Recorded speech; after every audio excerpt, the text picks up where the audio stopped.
खुलुमबाय लोगोफोर आंनि बे आर'नाइ फारि चेनेलखौ साबस्क्राइब खालामलां गोजोन्थों।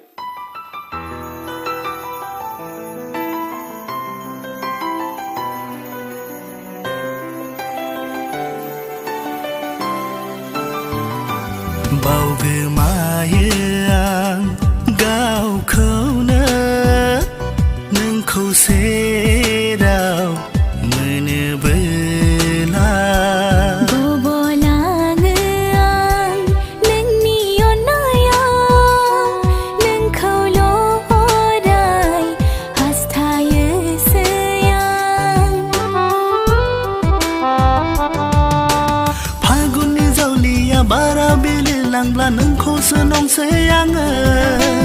नोंनि अननाय मोनना नोंनो गोसो होना गावखौ गोजोननाय मोनो